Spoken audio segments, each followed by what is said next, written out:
Hello everyone, welcome back to Asylum Learning. It's me, Jamshad. You can call me JD. Today, in this session, we are going to learn the complete details about precise writing. Precise writing, ഉറപ്പായിട്ടും ഇനി വരുന്ന Christmas എക്സാമിൽ നിങ്ങൾക്ക് ചോദിക്കുന്ന ഒരു question ആണ്. ഇതെങ്ങനെ ചെയ്യാം, എങ്ങനെയാണ് ഇതിന്റെ ക്വസ്റ്റ്യൻ ഉണ്ടാവാറുള്ളത് നമുക്ക് എന്താക്കാം, ജസ്റ്റ് ചെക്ക് ചെയ്ത് നോക്കാം. Are you ready? റെഡി ആണല്ലോ, സെറ്റ് ആണല്ലോ. സോ ഇതുപോലത്തെ ധാരാളം വീഡിയോസ് നിങ്ങൾക്ക് ലഭിക്കാൻ വേണ്ടിയിട്ടും നിങ്ങൾ എന്താക്കുക, സബ്സ്ക്രൈബ് ചെയ്യാൻ മറന്നു പോരുത്. ധാരാളം ലൈവ് സെഷൻസും മിനി മാരത്തോണും മെഗാ മാരത്തോണും നമ്മുടെ ചാനൽ വരുന്നുണ്ട്.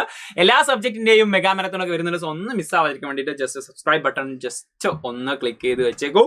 മാത്രമല്ല ഈ പ്രിസൈസ് റൈറ്റിംഗ് അവസാനം വരെ കാണാം. ഇതുപോലത്തെ ഒരു എക്സ്ട്രാ ക്വസ്റ്റ്യൻസ് തന്നിട്ട് നിങ്ങൾക്ക് ആൻസർ ചെയ്യാനുള്ള ഓപ്ഷൻ കൂടി തന്നിട്ടുണ്ട്. നമുക്ക് നോക്കാം പ്രിസൈസ് റൈറ്റിംഗ് എങ്ങനെയാണ് ക്വസ്റ്റ്യൻ വരാറുള്ളത്. 2024 ക്രിസ്മസ് എക്സാമിന്റെ ഒരു ക്വസ്റ്റ്യൻ ആണ് +1 ഉണ്ടായിരുന്ന. എങ്ങനെയാ ക്വസ്റ്റ്യൻ വന്നത്? പിന്നെ 4 മാർക്കിനുള്ള ക്വസ്റ്റ്യൻ ആണ്. Write the precise of the following passage 1/3 of the original length and also give A suitable title. നമ്മളോട് ഇങ്ങനെ ഒരു വലിയൊരു സെന്റൻസ് കൊടുത്തിട്ട് നിങ്ങളോട് ഒരു സൂട്ടബിൾ ടൈറ്റിൽ കൊടുക്കാൻ പറഞ്ഞിട്ടുണ്ട്. ആൻഡ് എന്താക്കണം, 1/3 ഓഫ് ദ ഒറിജിനൽ ലെങ്ത്, ഇതിന്റെ 1/3 ഭാഗമായിട്ട് ഇതിനെ ചുരുക്കണം. ഇതിന്റെ കുറച്ച് വരികൾ മാത്രം എഴുതി വെച്ചാൽ മതിയോ? ഇല്ല, ഇതിനൊരു ടെക്നിക്ക് ഉണ്ട്, ഇതിന് കുറച്ച് ടിപ്സ് ഉണ്ട്. ആ ടിപ്സ് നിങ്ങൾ ഫോളോ ചെയ്യുകയാണെങ്കിൽ ഉറപ്പായിട്ടും ഈ ഒരു 4 മാർക്ക് നിങ്ങൾക്ക് ഈസി ആയിട്ട്, ഇത് കൂടുതൽ എഴുതാനല്ല, തന്നിട്ടുള്ള എഴുത്തിനെ ചുരുക്കാൻ വേണ്ടിയിട്ടാണ്. ആക്ച്വലി നമ്മൾ നല്ല ക്രിയേറ്റീവ് ആയിട്ട് ചിന്തിച്ചു കഴിഞ്ഞാൽ ഏറ്റവും ഈസി ആയിട്ട് മാർക്ക് വാങ്ങാൻ പറ്റുന്ന ഒരു പോർഷൻ ആണ്. നമുക്ക് നോക്കാം. ഈ ഒരു സെന്റൻസിനെ ഇതുപോലെ, ഇതെന്തായാലും ചോദിക്കില്ല, ഇത് നമ്മുടെ സ്റ്റീഫൻ ഹോക്കിങ്സിനെ പറ്റിയുള്ള ചാപ്റ്റർ ഉണ്ടല്ലോ, ആ ഒരു ചാപ്റ്ററിൽ നിന്നുള്ള ഒരു പോർഷൻസ് ആണ്. ഏതായാലും ഇതുപോലെ ഏത് പോർഷൻസ് തന്നു കഴിഞ്ഞാലും അവനെ ക്ലിയർ ആക്കാനുള്ള കുറച്ച് ടിപ്സ് നമുക്ക് നോക്കാം. Yes, just look into this one. Okay, read the passage. 2 പ്രാവശ്യം ഈ പാസേജ് ഒന്ന് വായിച്ചു നോക്കാം. 2 പ്രാവശ്യം എന്നുള്ളത് ഒരു അലങ്കാരത്തിന് പറഞ്ഞാണ്. നിങ്ങൾക്ക് ഒരു പ്രാവശ്യം വായിച്ചത് കൊണ്ട് തന്നെ മനസ്സിലാവുന്നുണ്ടെങ്കിൽ ഇറ്റ്സ് ഓക്കെ. ഇനിയിപ്പോൾ 2 വായിച്ചില്ല, 3 വായിച്ചാൽ റെഡി ആവുമെങ്കിൽ 3 വായിക്കാം. ഓക്കെ, ഒരു ആവറേജ് ഒരു 2 പ്രാവശ്യമാണ്. 2 പ്രാവശ്യം വായിക്കുമ്പോഴേക്കും ഇത് ഏകദേശം മനസ്സിലാവും. അതിന്റെ മെയിൻ ഐഡിയയും അതുപോലെ തന്നെ ഇമ്പോർട്ടന്റ് പോയിന്റ്സ് ഒക്കെ നിങ്ങൾക്ക് മനസ്സിലാകും. ആൻഡ് എന്നിട്ട് പോയിന്റ്സ് ഒക്കെ അണ്ടർലൈൻ ചെയ്ത് അങ്ങനെ തന്നെ ഇതാണോ? No, find the central theme. ഇതിന്റെ മെയിൻ തീം എന്താണെന്ന്, what is the passage mainly about, ഇത് എന്തിനെ പറ്റിയിട്ടാണ് ഈ പാസേജ് പറയുന്നത് എന്നുള്ളത് നമ്മൾ അണ്ടർസ്റ്റാൻഡിൽ ഉണ്ടായിരിക്കുക, നമുക്ക് മനസ്സിലുണ്ടായിരിക്കുക. And keep only essential ideas, important points മാത്രം നമുക്ക് എടുത്താൽ മതി. എന്നാലേ 1/3 ആക്കാൻ കഴിയുള്ളൂ, 1/3 ആക്കാൻ പറ്റുള്ളൂ. എന്തൊക്കെയാണ് മെയിൻ പോയിന്റ്സ്, അതുപോലെ തന്നെ എക്സാമ്പിൾസ് ഒക്കെ അങ്ങോട്ട് റിമൂവ് ചെയ്യാം. എക്സാമ്പിൾസ് ഉണ്ടാവും, ഫോർ എക്സാമ്പിൾ എന്നൊക്കെ പറഞ്ഞിട്ട്. അതുപോലെ തന്നെ ഇവിടെ എക്സ്പ്ലനേഷൻ ഉണ്ട്. അമിയോട്രോഫിക് ലാറ്ററൽ സ്ലെറോസിസ് എന്നുള്ള ആ ഒരു ഡീറ്റെയിൽസ് ഉണ്ട്. അതൊക്കെ നമുക്ക് എന്താക്കാം, ഒഴിവാക്കാം. ആൻഡ് എക്സ്പ്ലനേഷൻസ് ഒഴിവാക്കാം, കൊട്ടേഷൻസ്, ഡിസ്ക്രിപ്ഷൻസ് ഒക്കെ നമുക്ക് ഒഴിവാക്കാൻ പറ്റും. ആൻഡ് നമ്മുടെ സ്വന്തം വാക്കിലായിരിക്കണം നമ്മൾ ഈ പറഞ്ഞ 3/1 എഴുതേണ്ടത്. ഓക്കെ, നമ്മൾ അതിൽ നിന്നുള്ള ഏതെങ്കിലും പോർഷൻസ് അങ്ങനെ എടുത്തു കഴിഞ്ഞാൽ ഓട്ടോമാറ്റിക്കലി ഈസി ആയിട്ട് നമ്മുടെ വാല്യൂഷൻ നമുക്ക് മനസ്സിലാവും, നെഗറ്റീവ് മാർക്ക് വെക്കും. And rewrite the ideas in A simple and shorter form without coping sentence. Sentence copy ചെയ്യാതെ നമ്മുടേതായ രീതിയിൽ ഷോർട്ടർ ആക്കി എഴുതാൻ ശ്രമിക്കുക. ഇത് ശരിക്കും പ്രാക്ടീസ് ഇല്ലാണ്ട് പാടൂട്ടോ, നല്ല രീതിയിൽ പ്രാക്ടീസ് വേണം. അതിനുള്ള എക്സ്ട്രാ ക്വസ്റ്റ്യൻസ് കൊടുക്കുന്നുണ്ട്. മെയിൻറ്റെയിൻ 1/3 ലെങ്ത്, അത് നമ്മൾ ഉറപ്പായിട്ട് 150 വേർഡുള്ള ഒരു പാസേജ് തന്നാൽ 50 വേർഡിലേക്ക് ചുരുക്കി എഴുതുക എന്നുള്ളതാണ് നമ്മളുടെ responsibility. And 6.1 use a formal objective tone. ഫോമലാക്കുക, ഇൻഫോർമൽ ആക്കരുത്. നമ്മൾ ഭയങ്കര നമ്മൾ നാടൻ വർത്താനം പോലെ ആയി പോകാൻ പാടില്ല. നമ്മൾ എന്തെങ്കിലും കോൺവെർസേഷൻ പറയുന്നത് പോലെ ഒന്നും ആവാൻ പാടില്ല. ഡോണ്ട് ആഡ് യുവർ ഒപ്പീനിയൻ, നമ്മുടെ സ്വന്തം ഒപ്പീനിയൻ. ഇൻ മൈ ഒപ്പീനിയൻ എന്ന് പറഞ്ഞിട്ട് നമ്മൾ എന്താക്കണ്ട, ആഡ് ചെയ്യണ്ട. ഇതെന്താണ്, ഓൾറെഡി ഉള്ള സെന്റൻസിനെ ചുരുക്കാനാണ്. നമ്മളുടേതായിട്ടുള്ള ഒപ്പീനിയൻ ആഡ് ചെയ്യാനൊന്നും പറഞ്ഞിട്ടില്ല. ആൻഡ് ജസ്റ്റ് സമ്മറൈസ് ചെയ്താൽ മാത്രം മതി. അൺനെസസറി ഡീറ്റെയിൽസ് അവോയ്ഡ് ചെയ്യുക. അതായത് ഡേറ്റ്സ്, പിന്നെ അതുപോലെ തന്നെ മൈനർ ഫാക്ട് ആണോ വെച്ചാൽ ഫാക്ട് ആണ്, പക്ഷെ അത്ര മെയിൻ ആയിട്ടുള്ള ഫാക്ട് അല്ല, മൈനർ ഫാക്ട് ആണ്. And repeated ideas, very important അല്ല എന്ന് തോന്നുന്ന റിപ്പീറ്റഡ് ആയിട്ടുള്ള ഐഡിയാസ് ഒക്കെ നമുക്ക് റിമൂവ് ചെയ്യാം, കാരണം ഈ ഒരു 1/3 ആക്കണല്ലോ. And choose a short clear title.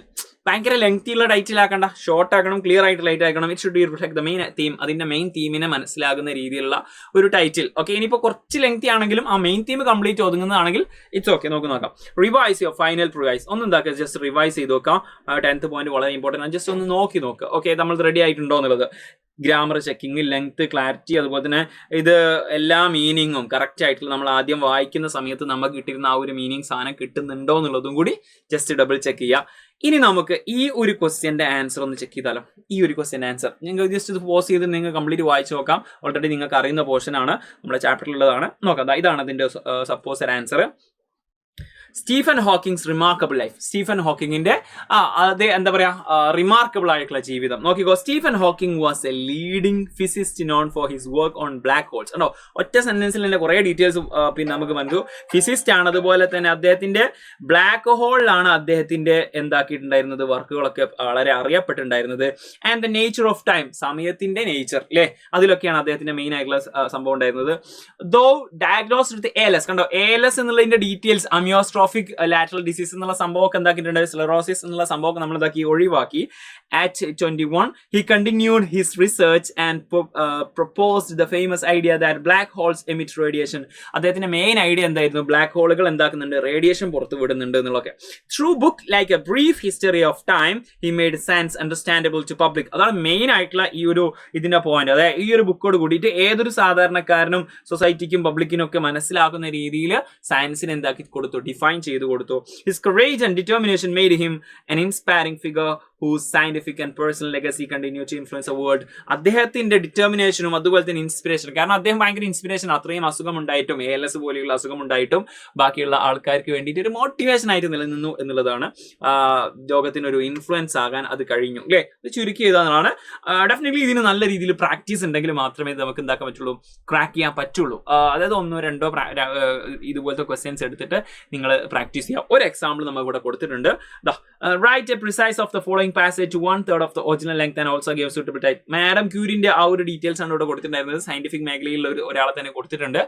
അപ്പോ ഇത് വെച്ചിട്ട് നിങ്ങൾ എന്താക്കുക, പോസ്റ്റ് ചെയ്തിട്ട് സ്ക്രീൻഷോട്ട് എടുത്തിട്ടോ അല്ലെങ്കിൽ നിങ്ങൾ എന്താക്കാം, ഇത് വെച്ചിട്ട് നിങ്ങൾ എന്താക്കുക, ഇതിന്റെ ഒരു ആൻസർ ഒന്ന് ട്രൈ ചെയ്ത് നോക്കുക. ഈ വീഡിയോ നിങ്ങൾക്ക് എന്താണ് ഫീൽ ചെയ്ത്, നിങ്ങൾക്ക് ഇഷ്ടപ്പെട്ടിട്ടുണ്ടോ, നിങ്ങൾ എന്താണ് ഇതിനെപ്പറ്റി അഭിപ്രായം, അതുപോലെ തന്നെ ഇനി നെക്സ്റ്റ് വീഡിയോയിൽ എന്താണ് വേണ്ടത് എന്നുള്ളതും ജസ്റ്റ് എന്താക്കുക, ഗ്രാമർ ആണോ വേണ്ടത്, ഡിസ്കോഴ്സ് ആണോ, ഡിസ്കോഴ്സ് ആണെങ്കിൽ ഏത്, ഗ്രാമർ ആണെങ്കിൽ ഏതെങ്കിലും ചാപ്റ്റർ ആണോ എന്നുള്ളതൊക്കെ just it's a way of communication comment box എന്നുള്ളത്. സോ നിങ്ങൾ എന്താക്കുക, കമന്റ് ബോക്സ് മാക്സിമം യൂട്ടിലൈസ് ചെയ്യുക. കമന്റ് ബോക്സിൽ നിങ്ങളുടെ അഭിപ്രായങ്ങൾ അറിയിക്കുക, വീഡിയോ പറ്റിയുള്ള അഭിപ്രായങ്ങൾ അറിയിക്കുക. നിങ്ങളുടെ ഫ്രണ്ട്സിന് അയച്ചു കൊടുക്കാൻ മറന്നു പോകരുത്. നിങ്ങളുടെ +1 എക്സാം സ്റ്റുഡൻസ്, ആക്ച്വലി നമുക്ക് ഇനി ക്രിസ്മസ് എക്സാം വരികയാണ്, നമുക്ക് മാരത്തോണുകൾ വരാനുണ്ട്. അപ്പോൾ അവർക്കൊക്കെ അയച്ചു കൊടുക്കുക. ഈ പ്രിസൈസ് റൈറ്റിംഗ് അങ്ങോട്ട് സെറ്റ് ആക്കുക, 4 മാർക്ക് പവർ ആക്കുക. അപ്പോൾ ഇതുപോലുള്ള ധാരാളം വീഡിയോസ് ഇനി ലഭിക്കാൻ വേണ്ടി സബ്സ്ക്രൈബ് ചെയ്യാൻ മറന്നു പോകരുത്. നിങ്ങളുടെ ഫ്രണ്ട്സിന് അയച്ചു കൊടുക്കുക. ഇഷ്ടപ്പെട്ടെങ്കിൽ ലൈക്ക് അയക്കുക. നമുക്ക് മറ്റൊരു വീഡിയോ ആയിട്ട് വീണ്ടും കാണാം. It's me Jamshad, you can call me JD. By.